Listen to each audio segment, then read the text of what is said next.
Bom dia, querida gente do Facebook. A partir de agora, você acompanha a meditação dominical.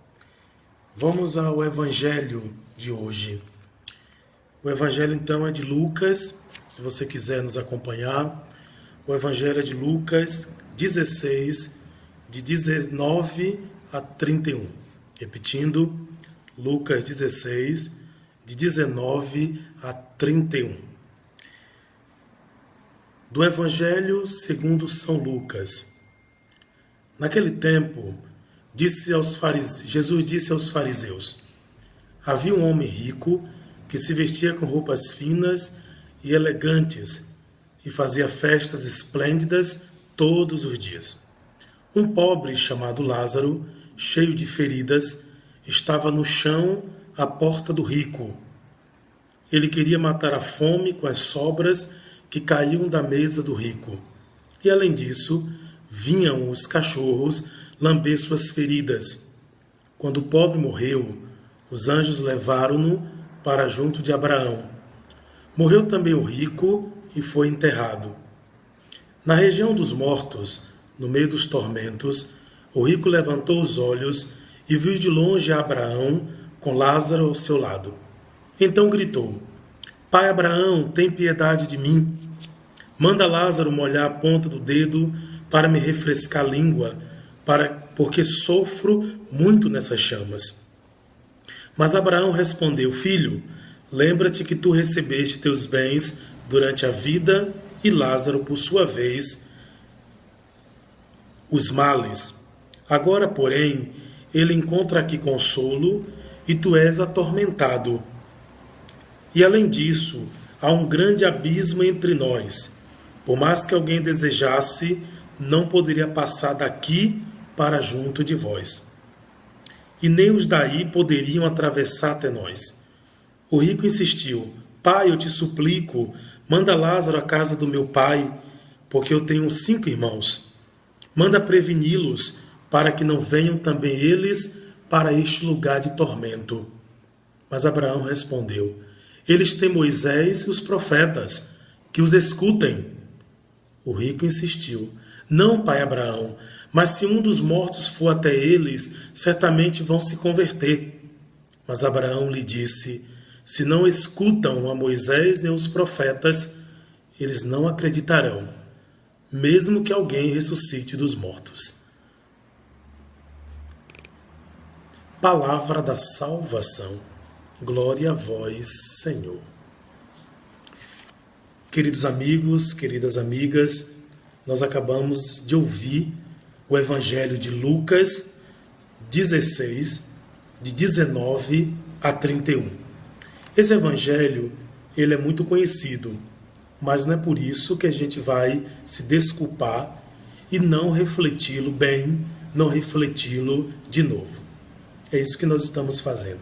A cada momento que proclamamos um Evangelho, nós atualizamos a salvação do nosso Deus para a nossa vida. E por isso é que nós terminamos a proclamação de um Evangelho comumente dizendo palavra de salvação. Glória a vós, Senhor. Nesse sentido, no final de uma proclamação, nós reafirmamos a nossa fé. Nós dizemos, então, que esta palavra que nós escutamos é palavra de salvação. Nós queremos que esta palavra chegue aos nossos corações. Eu desejo que esta palavra chegue nos lares de cada um de vocês como palavra de vida, palavra de salvação. Pois bem, a parábola do rico, que não tem nome, e de Lázaro, que é o pobre, é uma parábola dirigida aos fariseus, que eram representantes daqueles que davam muito valor ao dinheiro, que eram amantes do dinheiro e viviam em função dele.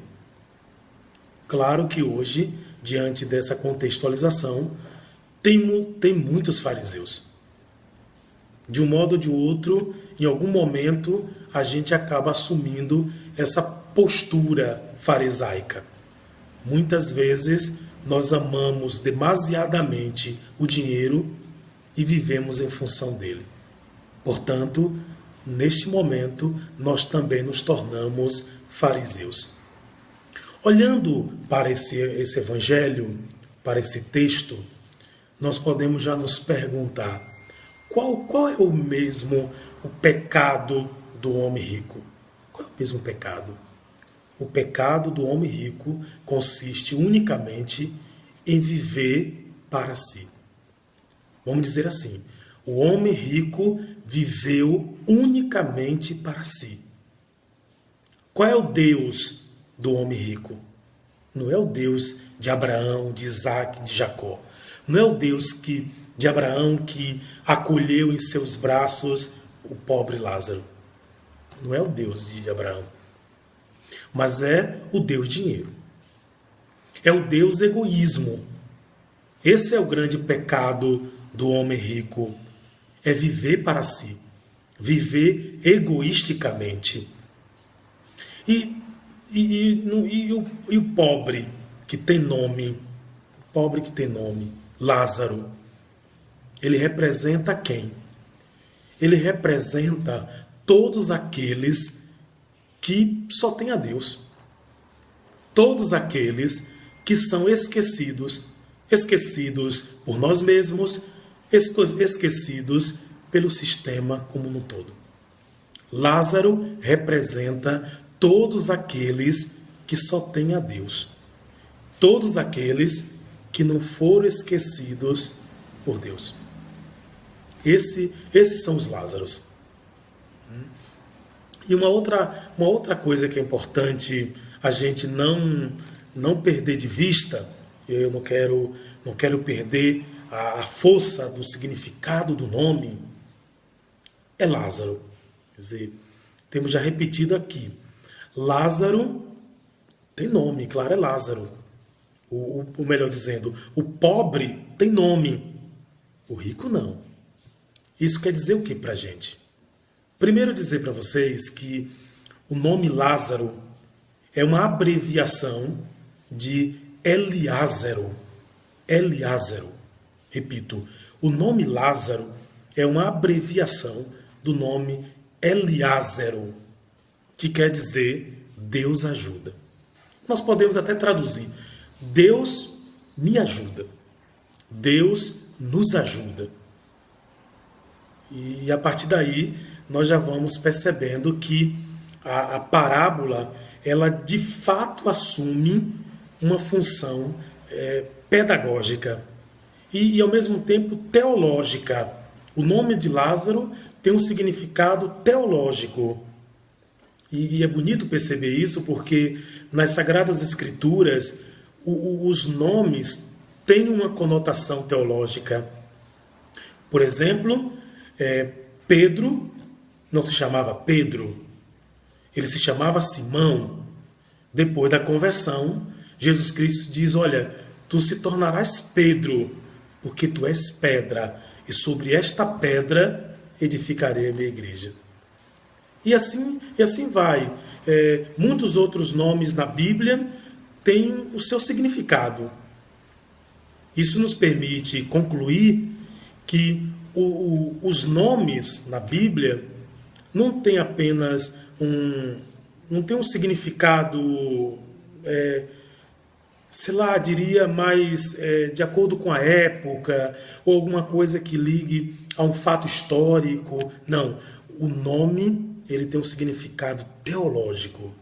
O nome tem a ver com a nossa missão. Tem a ver com a própria experiência de Deus que aquela personagem fez, está fazendo, com a própria experiência de Deus que podemos fazer. Portanto, Lázaro significa Deus ajuda. Deus nos ajuda. E dizer dessa etimologia, desse significado, do significado desse nome, já nos permite concluir que, de fato, aqui está, quando eu pronuncio o nome Lázaro, aqui está a proclamação de fé. Uma proclamação de fé. Deus nos ajuda. Vamos até dizer, meu nome, Lázaro. Meu sobrenome, Deus me ajuda. Deus nos ajuda. Deus está comigo. Meu sobrenome, não fui esquecido por Deus. Não fui esquecido por Deus. Uma outra coisa que gostaria de destacar com vocês, até em consonância com o evangelho do domingo passado, do administrador, é que nós, de fato, não somos donos dos bens. Nós não somos. Nós somos administradores e administradoras dos bens de Deus. Melhor dizendo, na nossa opção aqui, nós somos cuidadores e cuidadoras dos bens divinos. Quer dizer, nós não somos donos. E ao proclamar que nós não somos donos dos bens, mas apenas cuidadores e cuidadoras, qual é a consequência? Quais são as consequências dessa afirmação? A primeira é que a nossa vida, ela precisa estar aberta. A nossa vida deve assumir uma dimensão de floração, para lembrar bem do movimento que a flor faz. A nossa vida deve assumir uma dinâmica de abertura. Abertura para o próprio Deus, abertura para os outros. Isso quer dizer, eu preciso ser dom para os outros. Eu preciso partilhar. Partilhar do que tenho, partilhar da minha própria vida. Quer dizer, uma vida em si mesmada não está de acordo com o projeto de Deus. Não está de acordo com os desígnios divinos. Eu diria que esses dois pontos mais específicos, a primeira consequência de dizer que eu não sou dono dos bens, mas cuidador, cuidadora, é dizer, eu preciso partilhar.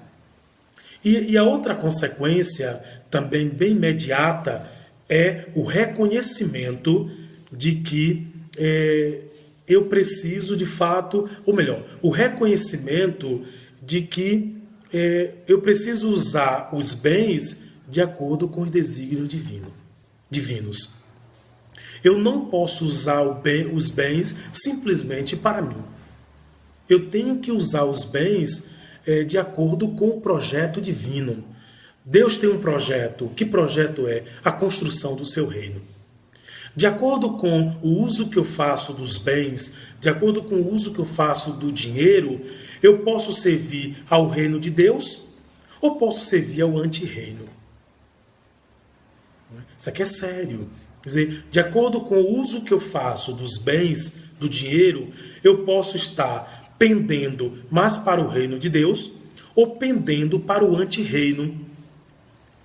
Pendendo para o reino das trevas, e aí o nome que a gente quiser dar. Quer dizer, eu prefiro dizer agora, para o anti-reino, para tudo aquilo que se vai de encontro ao reino de Deus. Eu posso estar trabalhando na contramão do reino de Deus, pensando que eu estou trabalhando para o reino de Deus. Então isso aqui a gente precisa frisar muito bem. Repito, já como outro ponto, qual é o grande pecado? Qual é o grande pecado do homem rico? Qual é o grande pecado? É a indiferença. O grande pecado do homem rico, e que continua sendo o nosso grande pecado, um pecado que continua matando, é o pecado da indiferença.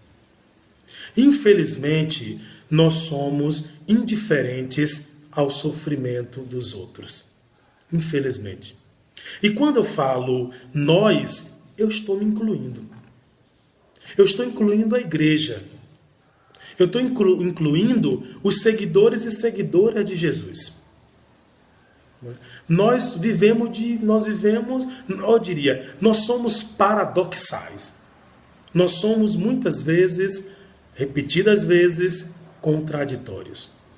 Proclamamos o evangelho, mas muitas vezes caímos no pecado da indiferença. Por que eu estou insistindo em relação ao evangelho? Porque o evangelho não nos autoriza a ir pelo caminho da indiferença. Ou como diz o Papa Francisco nos seus pronunciamentos e mais oficialmente assim no seu documento Evangelii Gaudium, nós vivemos a globalização da indiferença. E isso aqui é muito sério. Nós quem? Infelizmente, os cristãos. Nós quem? O mundo também. As pessoas no geral. Nós nos contaminamos pela globalização da indiferença. E por isso que eu estou dizendo que o pecado do homem rico continua sendo o nosso pecado, o pecado da indiferença. Não olhamos para as pessoas como deveríamos olhar. Faltamos com a compaixão, faltamos com o amor. Faltamos com o amor. E não nos deixamos provocar. Não nos deixamos provocar. Olha só, eu queria então dizer para vocês ainda, esse texto ele é muito forte, porque no final das contas, o que é que esse texto, a imagem desse texto nos revela? O homem, Lázaro, melhor dizendo, Lázaro, ele está na porta desse homem. Na porta desse homem. O que é que a gente poderia dizer, até do ponto de vista ético, filosófico, é que nós vivemos diante de um outro. Nós vivemos diante das pessoas. E as pessoas nos confrontam. Quer dizer, até falando de um jeito filosófico, nos aproximando um pouco do filósofo aí Levinas, quer dizer, o rosto do outro me interpela. Quer dizer, o pobre Lázaro estava constantemente à porta do homem rico. Quer dizer, aquele rosto, o rosto do pobre Lázaro, deveria interpelar ainda mais o homem rico.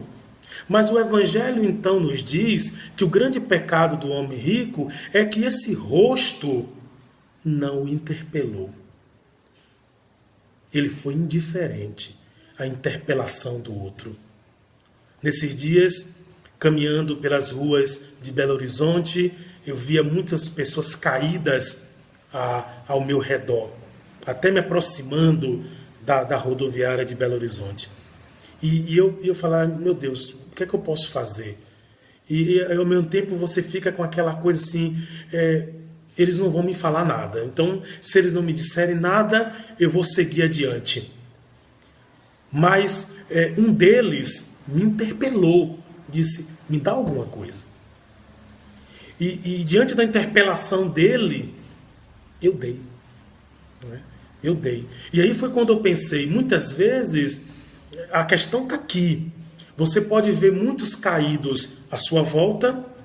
Claro, só aquela imagem deveria lhe interpelar, mas ainda assim foi pouco. E naquele momento eu disse, se o olhar de um me interpelar, é isso que eu queria dizer, se a fala de um me interpelar, é mais difícil negar. E foi o que aconteceu. Quer dizer, diante do olhar daquela pessoa, diante da palavra dele, eu me senti interpelado. É isso que é por aí que a gente quer exemplificar nesse sentido. O rosto do outro me interpela e deveria nos interpelar ainda mais. A fala do outro, a palavra do outro, a mão estendida do outro me interpela e deveria me interpelar ainda mais, me provocar ainda mais. E o grande pecado que essa parábola de hoje condena, critica, é o pecado da indiferença. Nós muitas vezes somos indiferentes. Nós muitas vezes continuamos indiferentes. Queria ainda colocar duas coisas pequenas para ir pouco a pouco terminando essa nossa reflexão. Retomar aquilo que eu já disse um pouco antes. Quer dizer, a palavra de Deus, ela nos coloca na direção do reino. A palavra de Deus não nos autoriza a uma postura de indiferença, porque se você examinar bem, você só pegar o Novo Testamento, você vai ver quantas interpelações. quantas interpelações da parte do próprio Deus, do próprio Jesus Cristo. Como, por exemplo, já no início do Evangelho, eu reservei 2 trechos para vocês. Já no início do Evangelho, Lucas 6, de 20 a 21, Jesus vai dizer, olha, felizes vós os pobres, porque vosso é o reino de Deus. Felizes vós os pobres, porque vosso é o reino de Deus.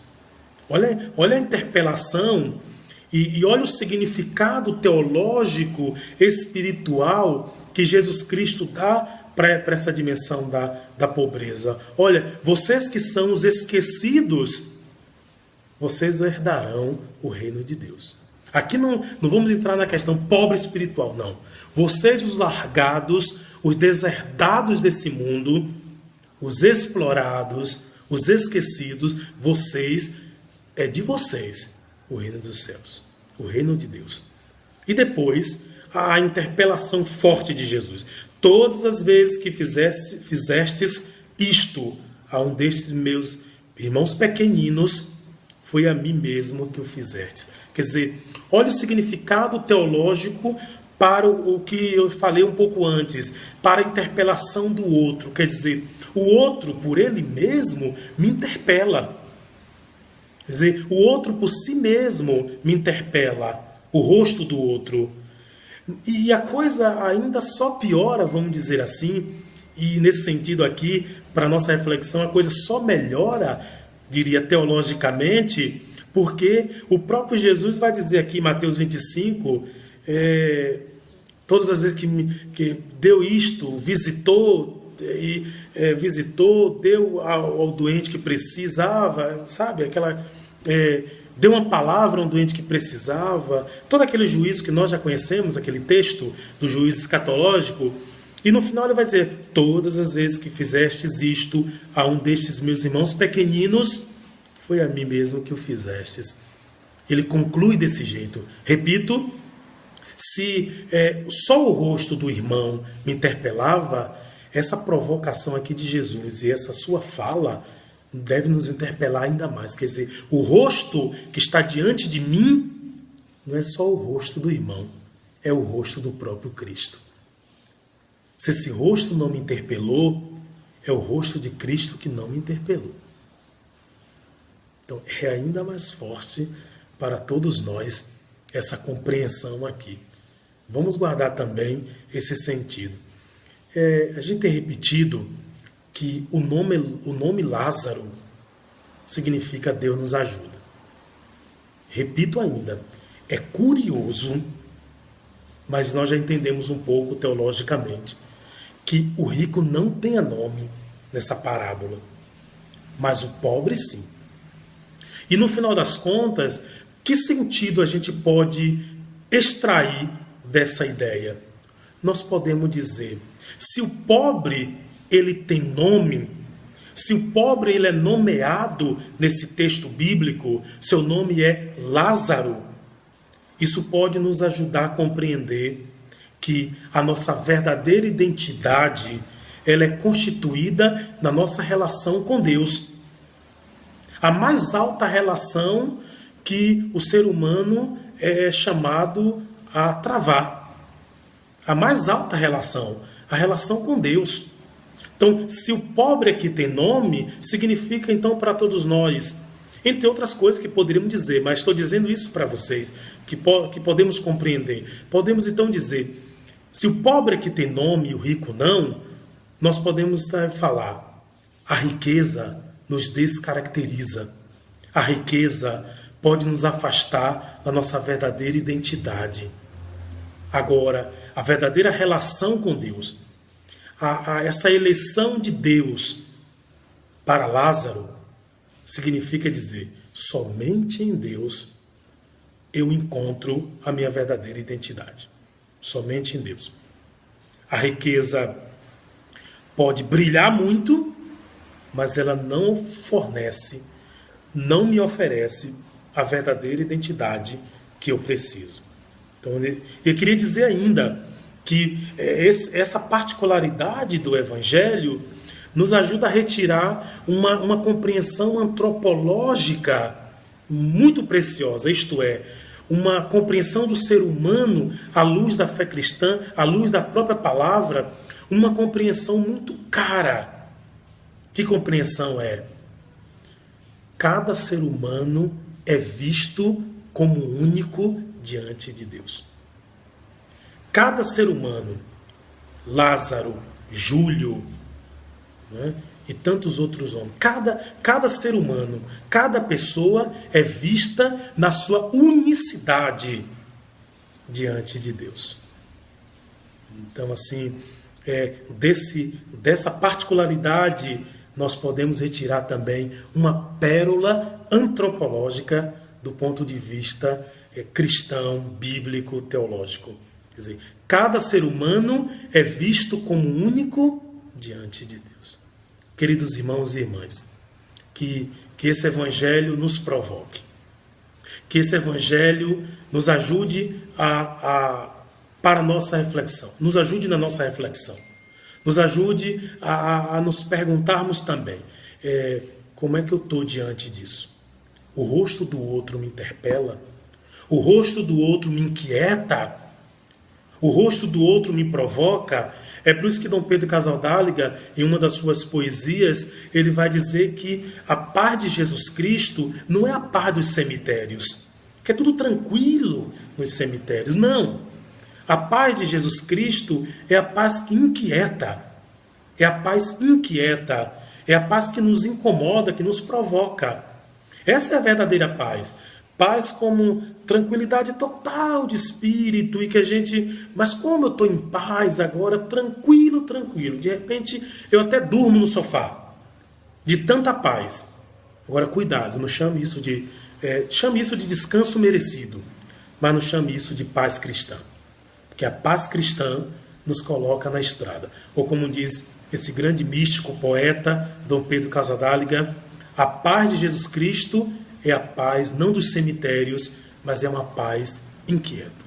E vamos terminar então essa nossa reflexão com um pequeno poema, alguns versos que também nos provocam e concluem essa nossa reflexão aqui.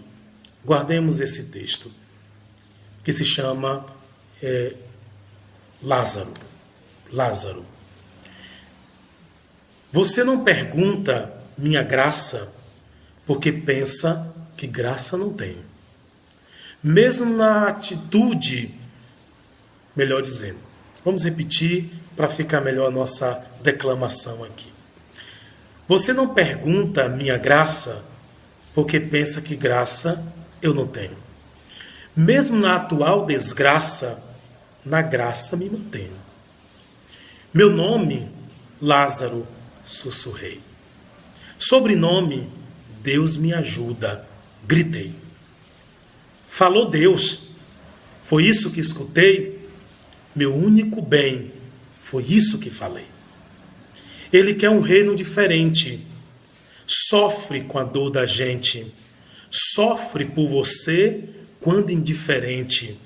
Porque nos quer mais gente. Lázaro, de Júlio Santa Bárbara. Um grande abraço a todos. Um bom domingo e uma abençoada semana.